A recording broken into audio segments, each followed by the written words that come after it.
Okay, so welcome auditing students for a sample or a case study sample problem for a client.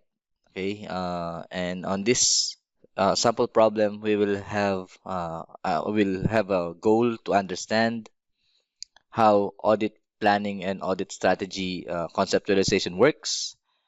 Important thing that we will have here is identifying key assertions, accounts, audit procedures, and possible audit evidence that you will be able to obtain.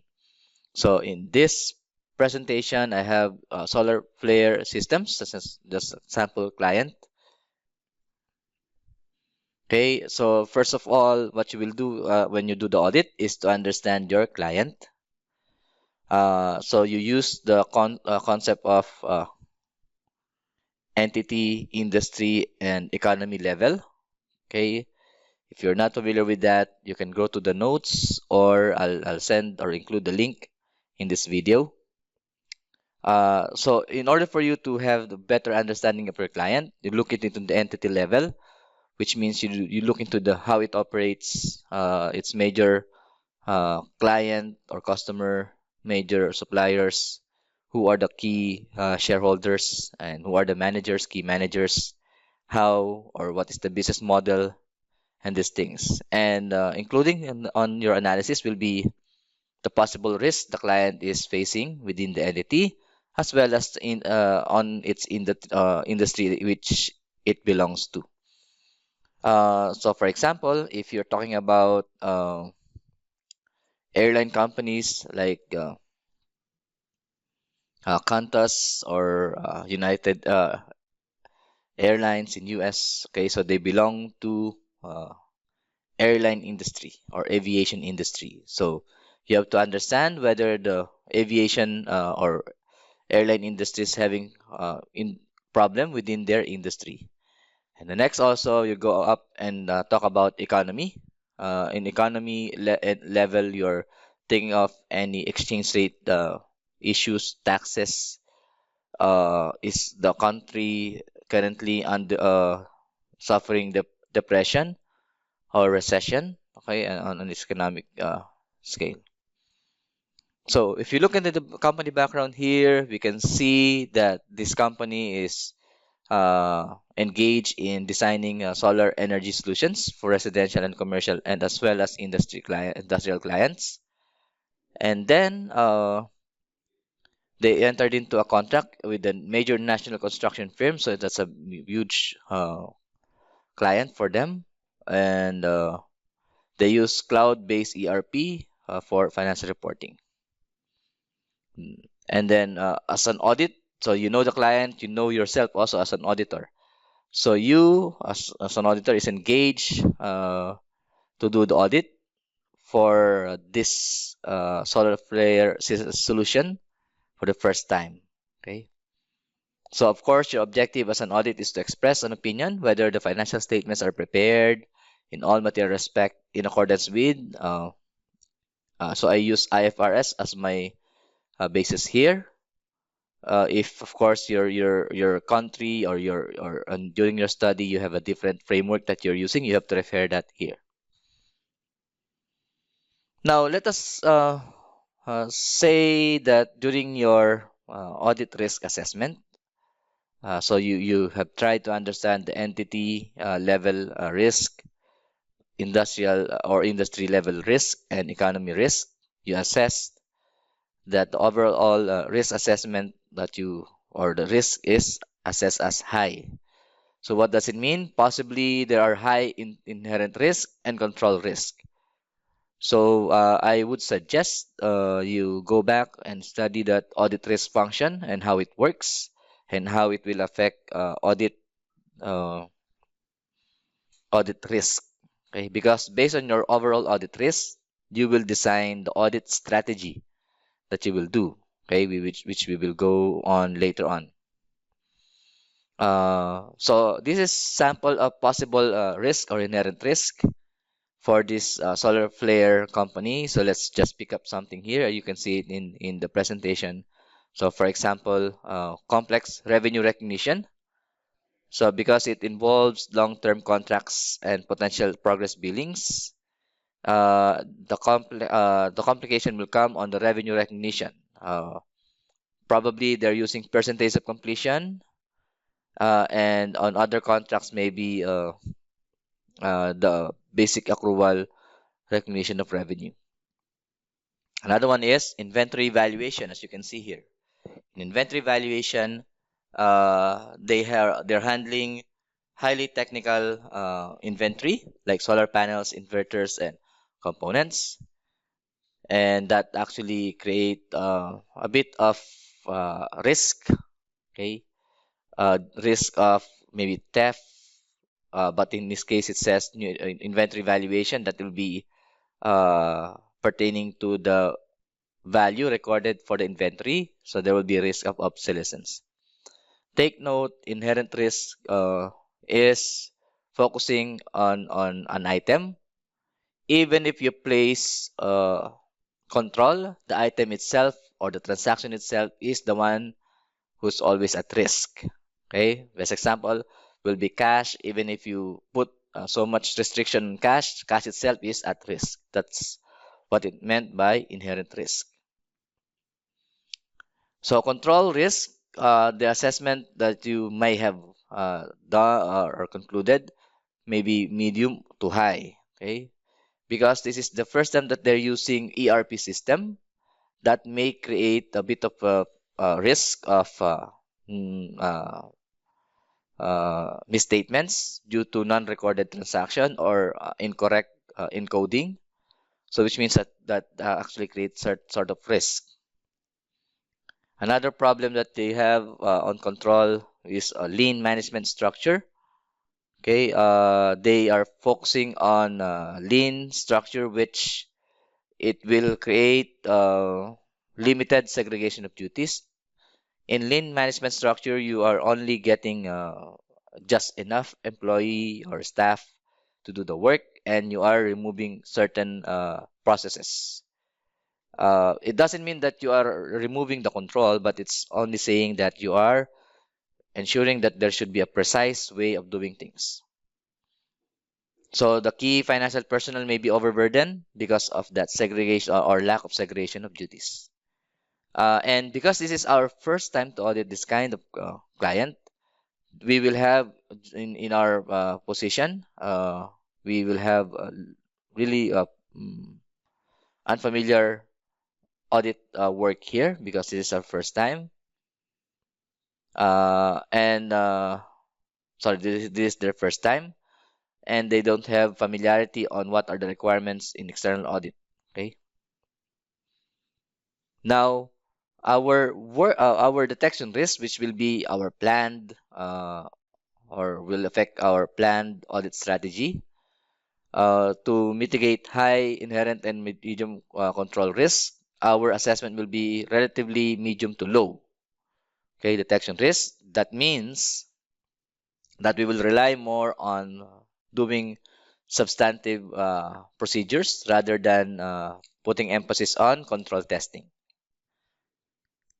So you have to recall what you have learned in audit risk function in order for you to be able to come up with your overall risk or audit risk, and eventually formulating your audit strategy. As I mentioned here, the focus will be more substantive procedures, okay, because it's based on the inherent and control risk.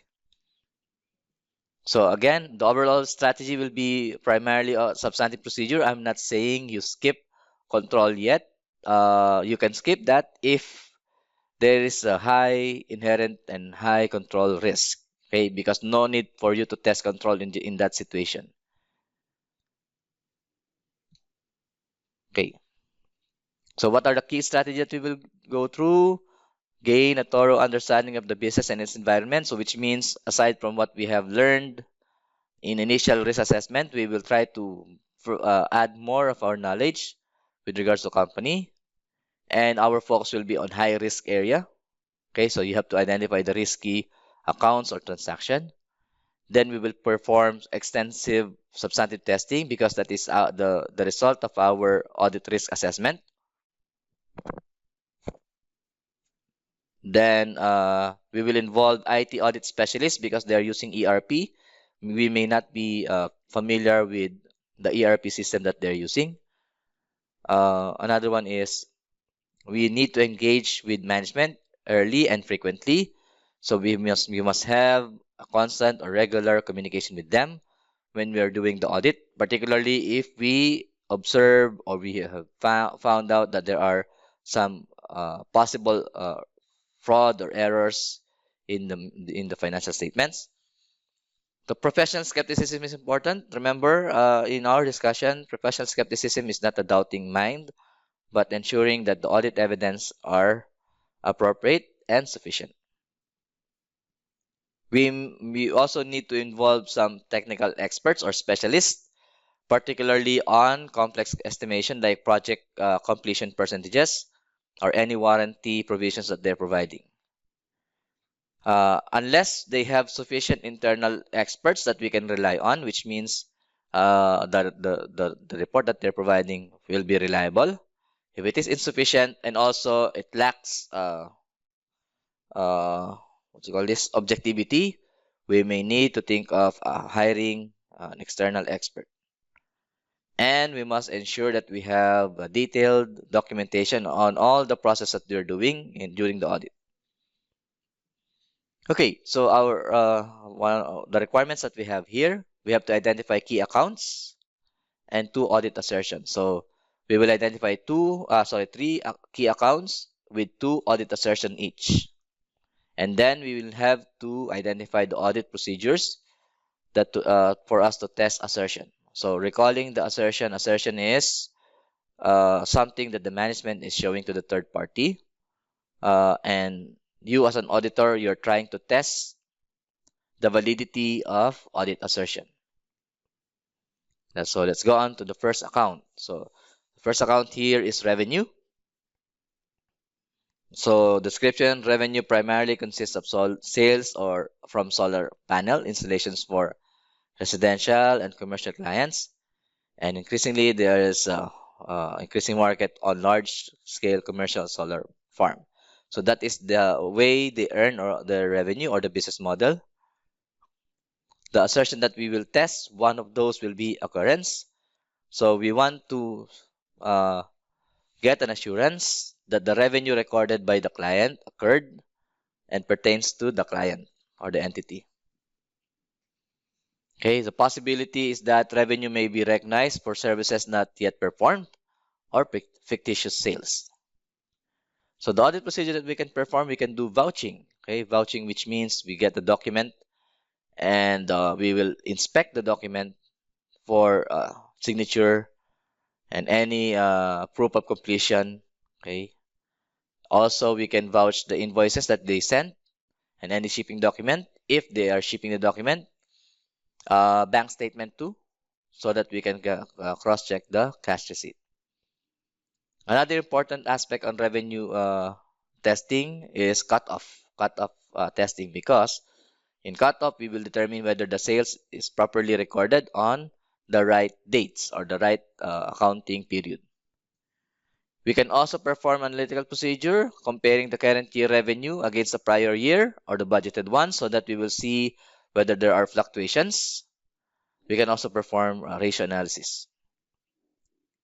For confirmation, we can send external confirmation to the customer of our clients to confirm whether the customers exist and the amount that our client had billed, okay, their customer. So you're cross-checking receivables. Do they exist, or the customer per client exists, and also the amount that they're reporting as of a particular period is matching with the confirmation made by the customer. So those are part of what we'll do in checking occurrence. Another important aspect here is accuracy and valuation. The recorded amount, of course, is in correct amount. Okay, and any percentage of completion allocation is appropriately done. Okay. So audit procedure that we can perform, we can do recalculation, try to recalculate or check the calculation of revenue based on the percentages, also on pricing, and also any quantities that we sold. Did they calculate it right? Another one is review of contract terms. We are trying to inspect that so that we will know whether there is an agreement on uh, milestones or percentage of completion and how client is recognizing revenue. Another one is we can review management estimates. This is important so that we will know whether the percentage of completion method that they applied is based on the appropriate estimate provided by the management or the expert. Okay. We can also test discounts and returns if there are discounts and returns that they had applied. Second key account here is inventory. Okay, so inventory of course includes solar cell, inverters, cables, and work in progress. Okay, those are partially assembled solar panels and then finished goods. If they are about to, sorry, they completed the solar panels or solar solution, but they have not yet delivered it. So key assertion on inventory will be existence. Of course, we have to obtain an assurance that the inventory that they are presenting in the record or financial statements or in the book should exist. So the risk is that the inventory that they may be recording didn't exist at all, okay? Or may have been damaged due to or broken, and also may be gone because of the theft or theft that happened. So our aim is to test whether the inventory exists, okay, as per the record. So audit procedure that we can perform, we can have physical count observation. So we will attend the year-end physical count, observe how they're doing it, and as an auditor, you are allowed to do test counts. And in that case, you have to check whether there are inventories that are obsolete or damaged, and try to cross-check with the records that they have. Okay, so that's physical inventory observation. Confirm inventory held off-site, particularly if you don't have access on the warehouse that our client has. Okay, so you can ask them to send confirmation. This is a practice where some of the entities send their or keep their inventory in third-party warehouses, and also if they are engaged in consignment. So which means the warehouse that these inventories are placed are not owned by your client. Okay, so in that case, we just have to request for confirmation from the custodians. Another one is review of inventory movement. Okay, just to check when are the fluctuations of inventory movements happening. Is it usually on year end, or is there a peak season happening there, or off peak? Okay. Next key assertion that we want to test on inventory will be valuation and allocation. We just have to check whether the amount recorded in inventory are at lower of cost or net and net realizable value, which is a requirement by IFRS. There might be chances of overvalued inventory due to obsolescence or incorrect cost accumulation because we're doing percentage of completion. Uh, and there's a high risk on inventory because this is a technological or technology-based company, and we know technology-based companies always the inventory that they have is always at risk. So what are the audit procedures that we can perform? One is costing method review, or we can do analytical procedure on how they uh, provide costing on their or understand how they do the inventory costing, and with that knowledge we can check whether the costing are correct. test accumulation, cost accumulation. We can get some samples and uh, try to trace that with supporting documentation. The NRV testing, or we call it the recalculation of net realizable value, we can also perform. And then for more or further analysis, we can do price purchase variance analysis. Okay, key account 3, we have property, plant, and equipment.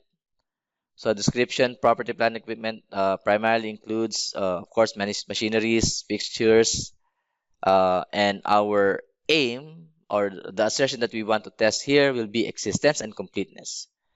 Existence because we want to know whether there is an existing asset. Okay, fictitious asset may be recorded, which means it's not really present or existing in the client's premises, and it's only recorded there. So we need to check whether the assets that they recorded really exist. With regards to completeness, we have to check whether there are additions that the company had made, which may be required to be capitalized, okay, not expense. That may understate the asset if they don't do that.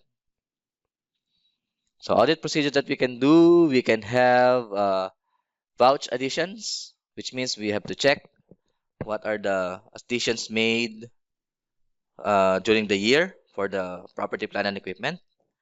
Another important thing with regards to existence is physical inspection. We have to check whether the asset that they acquired are recorded or recorded assets are existing. We can do review capital expenditure authorization just to understand how the management is deciding on recording capital expenditure. For example, when the company is purchasing 10,000 kina and up, it should be required to have approval from the board or maybe CEO only. Okay, so we need to know whether there are authorization on before they're purchasing capital expenditure. We can also do review or scanning of repair and maintenance expense because this will show possibilities of expenses which is unusually large and it should be capitalized. So instead of that, what they may have done is they expense it. So it should be reclassified as capital part of the capitalizable asset. Then we can also perform analytical procedure to investigate any unusual changes. Okay, like for example, depreciation this year, where there are a lot of acquisition made, the depreciation this year is lower than the last year. So we will try to ask why the depreciation this year decreases, wherein we acquired more uh, assets or fixed assets. And then the last assertion for PPE, because we only require two, accuracy and valuation. So the point here of the client is the recorded amount are appropriate, and then the calculation are done properly. Okay. So we can do recalculation of depreciation, review any asset disposal procedure. We can also check any impairment indicators which can affect the recognition of impairment loss. Review for capitalization of borrowing costs because that is a requirement under IFRS that if you acquire a loan to construct a qualifying asset, that should be part of the borrowing cost should be part of the capitalizable cost of the asset, which means that will add up to the cost of the asset. And then we can also have we call test fixed asset register reconciliation. We have to trace any samples of accounts recorded from general ledger and any transaction, additions, or repairs made to a particular asset or fixed asset, just to check whether that it's properly recorded. All right, so that's the end of my presentation. Thank you, and hopefully you learned something from my presentation.